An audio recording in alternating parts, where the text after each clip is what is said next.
Well, hi, everybody. Welcome in to another edition of Southern Miss Sports Today with Coach Doc Sadler, presented by Bancorp South. Last weekend, a 50-50 weekend for the Golden Eagles. Lost a tough three-point ball game last Thursday night at home against a really good Hilltopper ball club from Western Kentucky, and then an amazing 50-point win over the Marshall Thundering Herd on Saturday afternoon, 101-51 for the Golden Eagles. And they're getting ready to hit the road again in just a little bit, a game at FIU and FAU. We'll talk about those a little bit later in the show. But, Doc, let's go back. And, you probably played over the weekend. You played three really good halves, had one bad half, the first half against Western Kentucky. Let's talk about that one first. Western Kentucky, maybe the most talented team in the league, and you took them right down to the wire with a great second half comeback. No question about it. Going into this week, John, you knew that you was coming.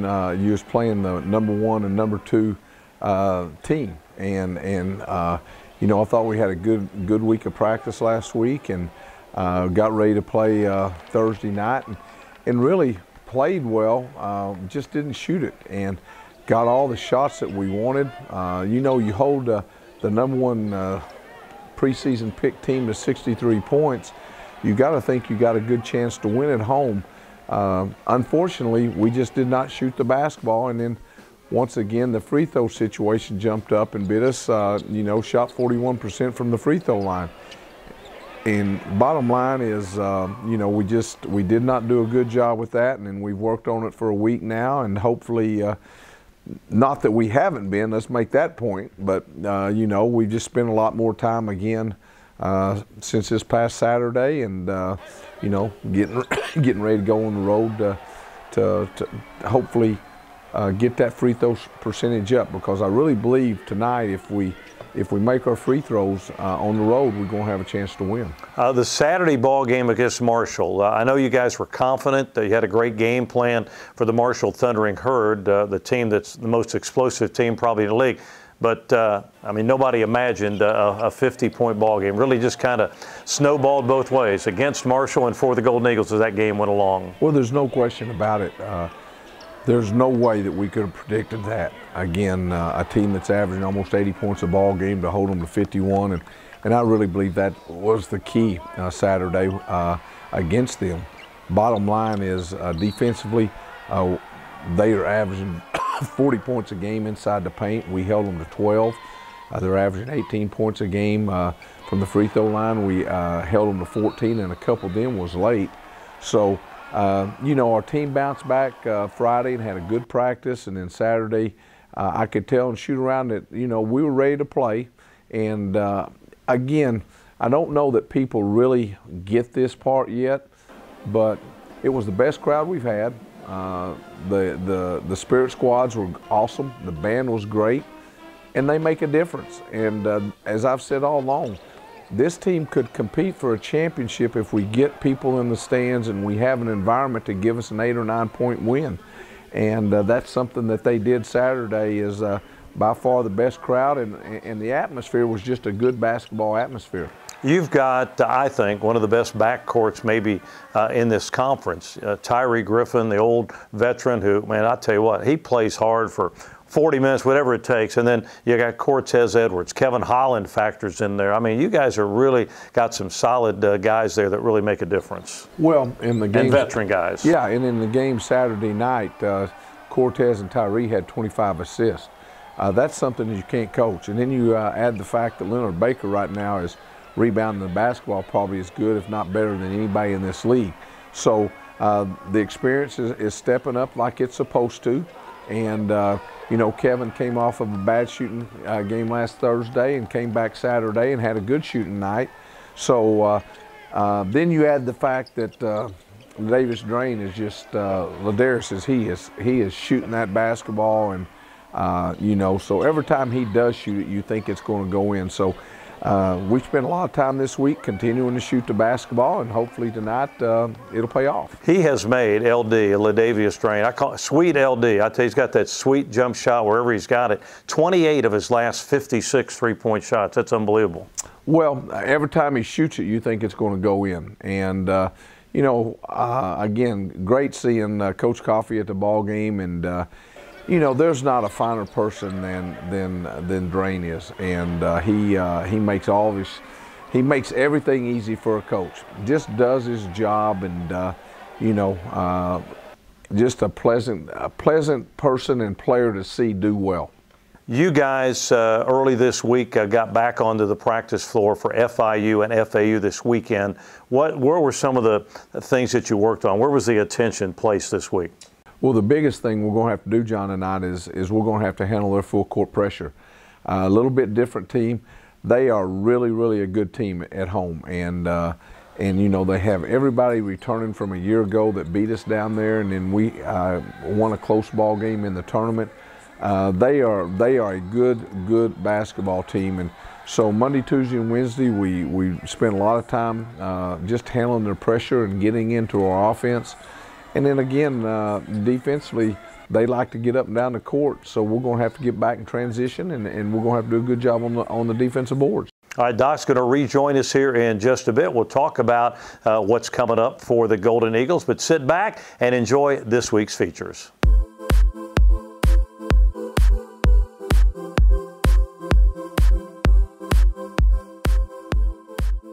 And everyone obviously asks me the same question, you know, bro, how did you get here? You know, how did you find Mississippi from London, or how did you find Chattanooga from London?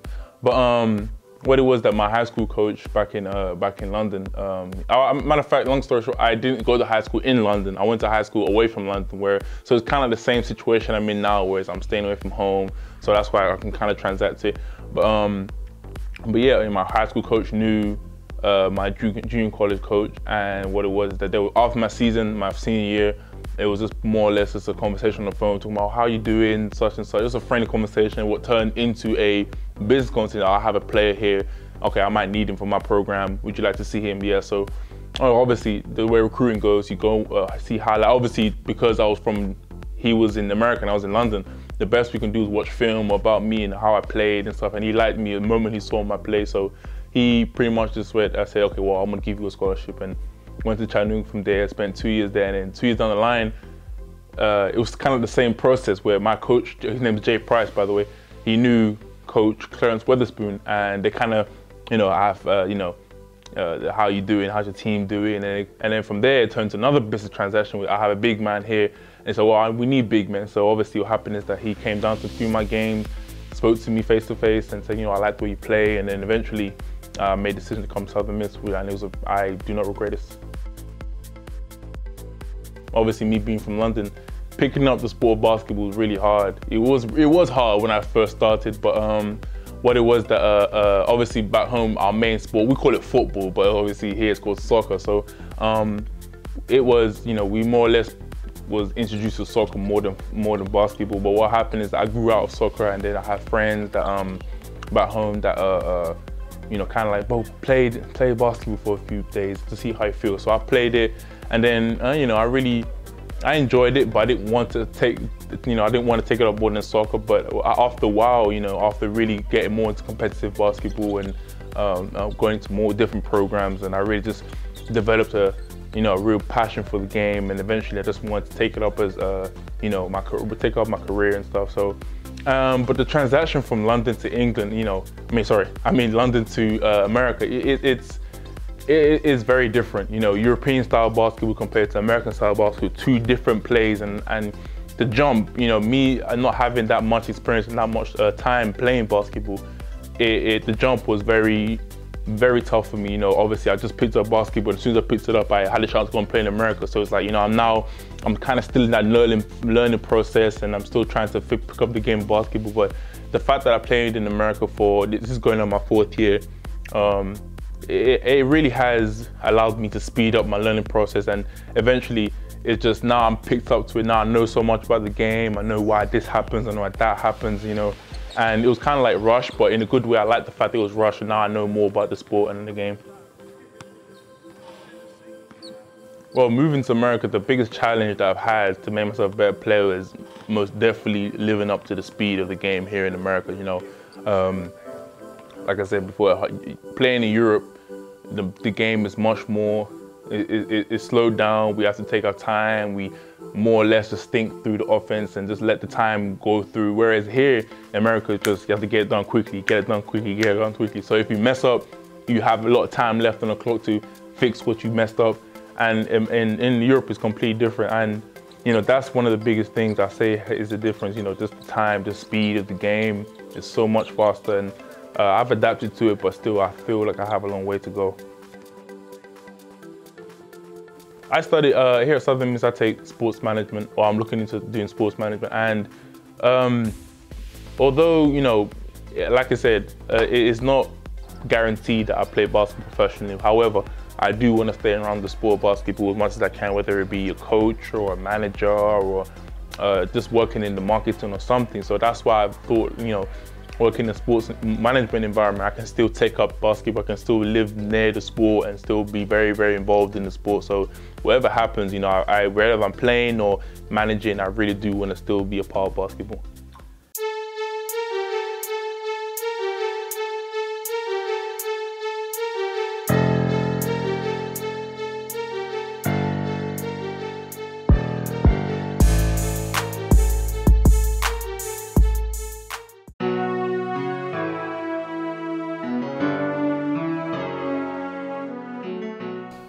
It's been a long journey.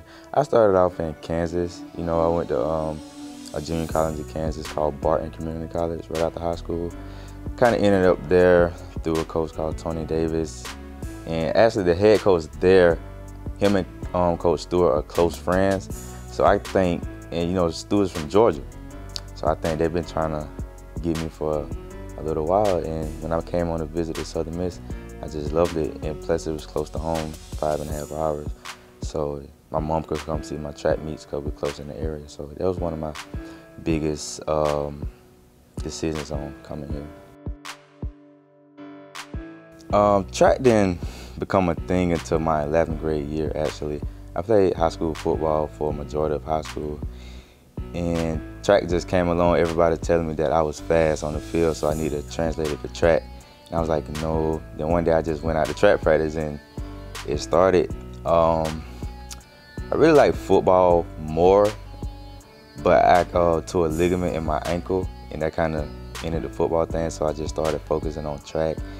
And once I won my state champion my first year in track in the 200 meters, I just started focusing more on track, and it landed me here.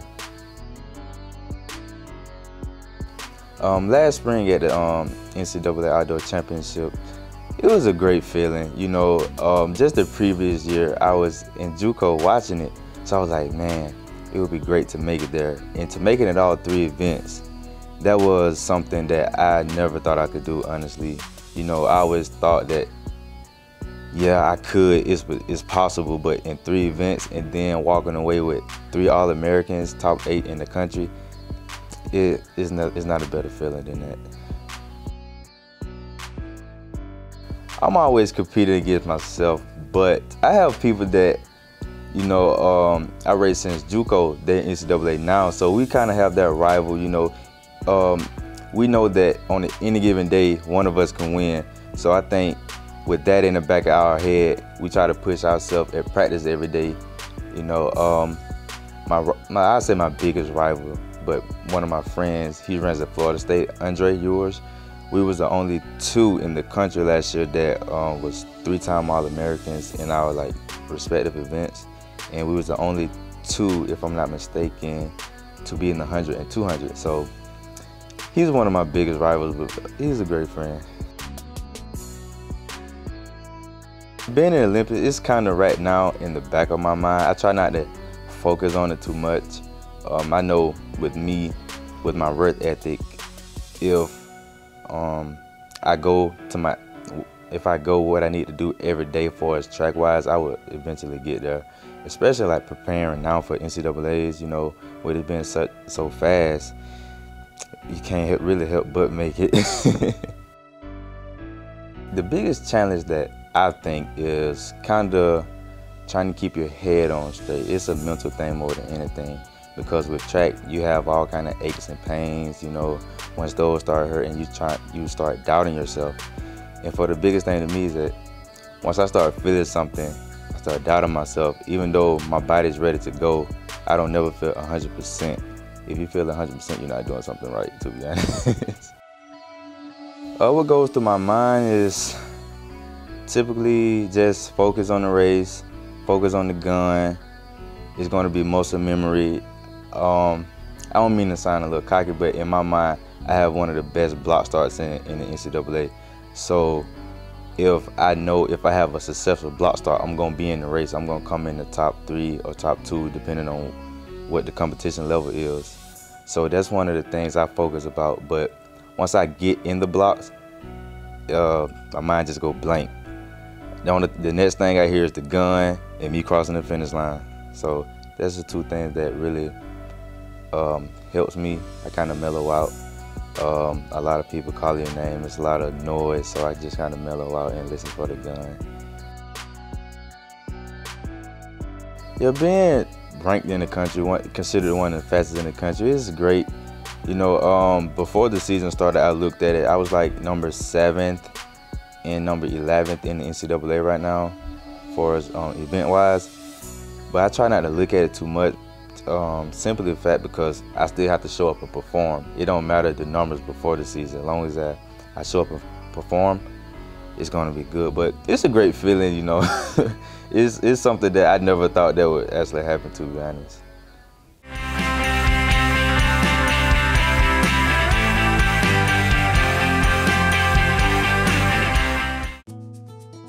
Been thinking about it since I was a kid. Mom would be so proud. If I could do it for a living. Using my mom's recipes to open up a cupcake shop. For my daughter to go to vet school. Singing karaoke in all 50 states. Captaining my own shrimp boat. Tell us what you dream about. With the right loan or savings plan, we can make it a reality, no matter how crazy. That's right. Thank you. Thank you very much. Keeping you within reach of what matters most. We're Bancorp South, and we're right where you are. You got me falling hard, sweet baby, you got me falling hard for you. And still, I felt this way before, you know it's true. And still, you got me more and more. Oh, you got me falling hard.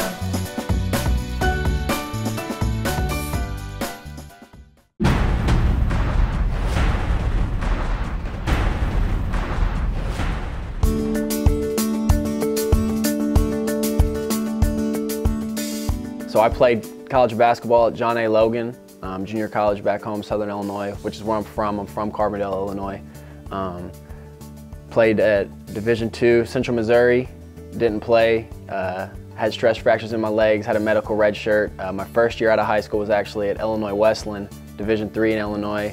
Didn't play, had a medical red shirt because of stress fractures in my shins, and finished up at SIU Edwardsville, Division I school up in Illinois by about 20 miles from St. Louis. So played college basketball. From there, was fortunate enough, was a GA at the University of Missouri under Coach Kim Anderson and Conzo Martin. And my first year there, I was with Coach Steve Shields, and that's kind of what's led me to Hattiesburg. Getting into the video was something I saw when I was a GA at Missouri, just kind of how it was a door to get into the coaching ranks. I just thought the more I knew and was able to do would allow me to be more marketable, and then once my GA position was up, I'd have a better chance of getting a job and moving up the coaching ranks quicker. I just felt the more I could do, the more marketable I'd be. And the thing with video is, if I tell you something, it's me telling you. But with video, I can show you, and it makes a lot more sense when you see it, when you see what I'm actually saying, or whatever coach is saying, or who anybody's saying. Being a video coordinator is definitely something that people think is just watching film here or there. Basically what my job is try to do whatever I can to make Coach's job as easy as possible. Obviously Coach Sadler, but also whoever scout it is. If Coach Shields has a scout, Coach Towns, Coach Spoon, whatever it may be, I'm just trying to do whatever I possibly can to take stuff off their plate and to make everything as easy as possible for them. So it's easy for them to get a scout, easy for them to get the guys prepared, and just make sure there's no hiccups along the way. in today's day and age, everything can get uploaded to the internet so quickly. So with conference play, we have games Thursday, Saturday, and usually the games are uploaded, you know, within 30 minutes of the game being over, 30 minutes of an hour. So it's easy to get it downloaded, get it chopped up, get it on coach's computer so he's ready to go Friday morning, Thursday night for that game Saturday. I think the different thing is what we show to the players is exactly what coaches want them to see. Whatever I give coach, it might just be a, hey coach, they ran zone majority of the game, or hey coach, they ran this play out of timeouts often, or they started the game in this set, this guy's left-handed, this guy's right-handed. More broad and anything that I think may help them. When it's shown to the guys though, that's 100% what coach thinks is going to prepare them the best to hopefully get us a win. Oh, it's been great, because the thing about being a video guy is you see everything. You see our film, you see opponents' film, and then you get to hear ideas from every coach on staff and Coach Sadler. So what I do is I just try to be an absolute sponge around everybody, learn as much as I can, listen to everything I can, and just try to take that in, because I'm very fortunate to be around guys like Doc Sadler, Steve Shields, who have been in the game so long and have so much knowledge. And if I can get a 10th, a 15th, a 20th of what they've known and experienced, then I'm going to be in a good position, I think, moving forward.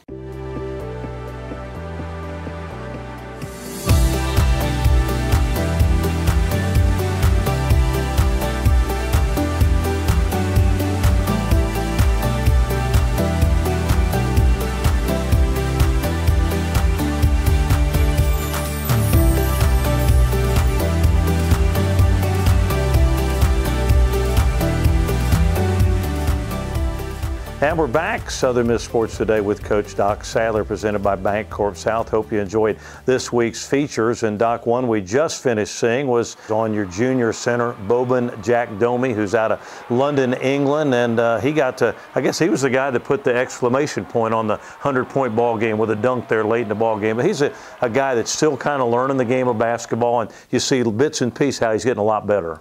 Well, there's no question about it, and then unfortunately, I probably haven't had the patience with Boban that I need to have because he is going to be a big part, and it was exciting to see him get that dunk and pump his chest a little bit, because it's not been easy for him. And for him, you know, last Saturday night, I hope that he smiled, had a good time, and because now he's come back this week and as always practiced as hard as he always does. And so I expect him tonight because they got a big post man inside, and I expect him to play.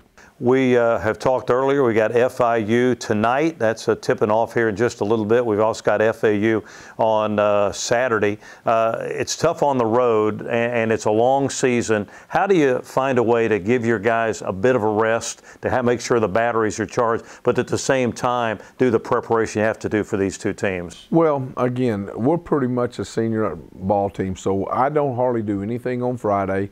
We're going to come in and get some running in up there at their place, get used to shooting tomorrow, and go over the scouting report on FAU, but not do a lot. And then we may or may not, depending on the game on Thursday night, we may or may not shoot around on a Saturday morning. So you change a lot of things up. This basketball team really picks up things, so I don't have to really worry about, you know, going over it and over it and over it. They pick it up. They got a great concept of what we're trying to do.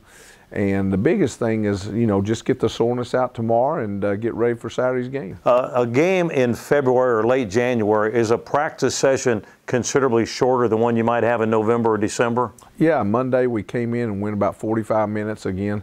Basically just a shooting practice and getting up and down the court and for conditioning. Tuesday's our defensive day that we work hard on the practice court.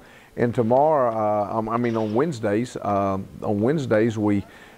work out as we did yesterday. Most of the time when we're on the road, we'll work out at their place, maybe for an hour and 15 minutes, and that's what we did last night. And when we're at home, we won't do that much different on Wednesday. So you know, yesterday we had another good practice.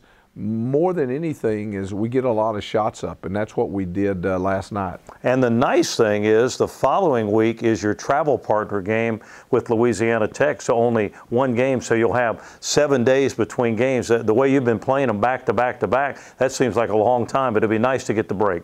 You know, for sure I'm going to give them Sunday and Monday off, and may even come back and give them Tuesday off also.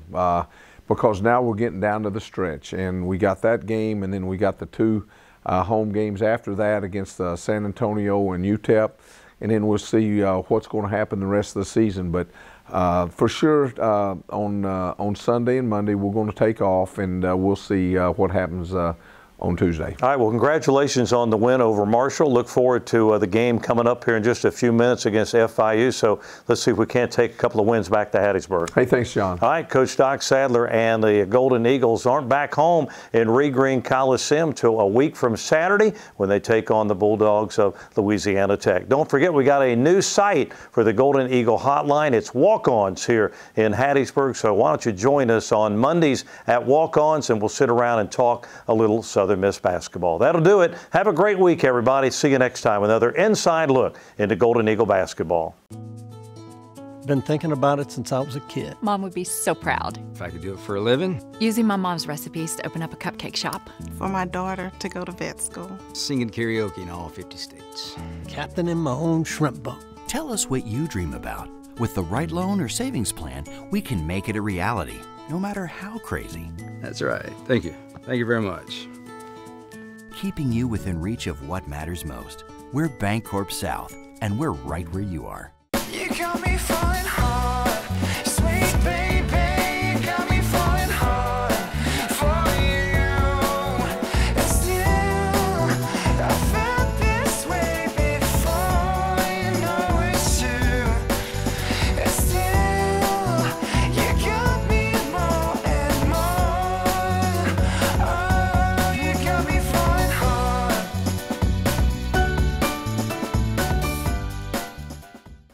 Hey Southern Miss fans, it's Toby Barker, Mayor of Hattiesburg. Mickey Spagnola once wrote, "If you're going to war and you get to choose first, choose Southern Mississippi. Always choose Southern Mississippi. Don't fight Southern Mississippi, because no matter how hard you fight, those folks will fight harder." His words capture the character of our institution and our city. We here in Hattiesburg are writing a new story, one where we rise to our challenges with great excitement, one where we push our city to reach its potential, and most importantly, one where there's real partnership between the University of Southern Mississippi and the city of Hattiesburg. Southern Miss is vital to our city's success, from the quality of life it provides through athletics and the arts to the talent it cultivates in the classroom. We share a common destiny. Hattiesburg is proud to be Mississippi's college city, and we hope as we go forward you'll join us in supporting our Golden Eagles this season as they go to the top.